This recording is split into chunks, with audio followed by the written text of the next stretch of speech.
escritor y crítico de cine colombiano.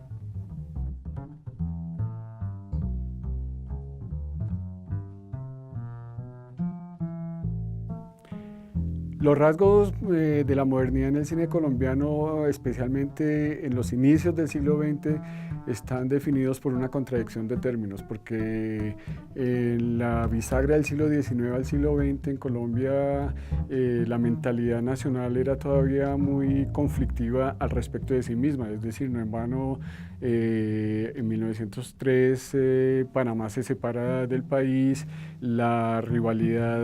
casi ancestral del liberalismo y el conservatismo se empieza cada vez a consolidar de una forma progresivamente agresiva. Hay una ansiedad por definir el comercio y los aranceles que protejan la industria nacional, y en ese panorama entra a jugar el cine colombiano un papel determinante en el sentido contradictorio que mencionaba al principio. Es decir, es un arte que obedece a la modernidad del mundo desde 1895, que a Colombia llega en 1897, pero que en los inicios del siglo XX empieza a descubrirse como una posibilidad de conectarse con el mundo a través de un arte tecnológico, al mismo tiempo que a través de temáticas que definan al país. Y sin embargo, esa modernidad tardaría mucho en desarrollarse en ese lapso que va de los 20, que es el primer lapso interesante del cine colombiano, a los 40, prácticamente hacia la segunda mitad del siglo XX empezaremos a encontrar una modernidad notable en la pantalla y en la forma como el público colombiano dialoga con las películas que lo representan o que lo rechazan, y que sin embargo pues es una evidencia de la mentalidad con la que nos acercábamos al cine en esa época.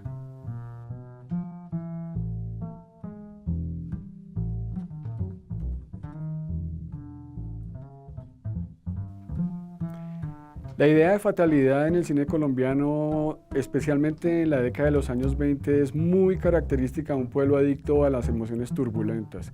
No en vano el público de los años 20 fue construido totalmente por el melodrama. Películas tituladas como El amor, el deber y el crimen, como Los muertos, Alma provinciana, y muchas de las películas que cifran lo que fue la década de los años 20 estaban doblegadas a un interés morboso por disfrutar de pasiones extremas en una ciudad como Bogotá, pues que en ese momento era realmente una aldea más notable de lo que podría ser hoy en día en el siglo XXI. Y la pantalla cinematográfica, sin embargo, complació esa forma de vernos a través de las emociones desquiciadas. Una de las peculiaridades que forjó ese melodrama fue que la familia Di Domenico, de los italianos que llegaron a Colombia a presentar las primeras películas hechas en el país, o unas de las primeras, fue que los Di Domenico importaron mucho cine italiano de las divas hipererotizadas de la década de 1910,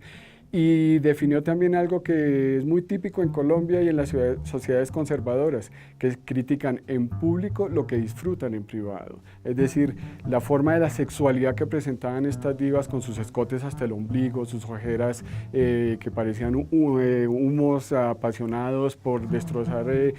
hogares, por perturbar el ámbito de la armonía religiosa para la cual estaba destinada la familia,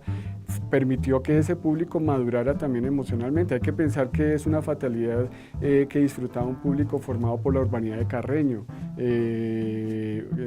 una forma de la convivencia bastante perturbada también, en la que se decía, por ejemplo, que cuando las mujeres, especialmente porque Carreño era bastante misógino y los manuales de urbanidad de la época lo eran, tenían que mirar hacia el cielo para no tener tentaciones con su propio cuerpo desnudo. Cuando iban al cine, obviamente que disfrutaban de ese tipo de melodrama en la que la excitación alrededor de las aventuras pasionales que se presentaban en la pantalla permitían un regocijo comunitario frente a la vida tediosa de una aldea que fuera de la sala de cine no encontraba nada más que el frío, patinar y la murmuración.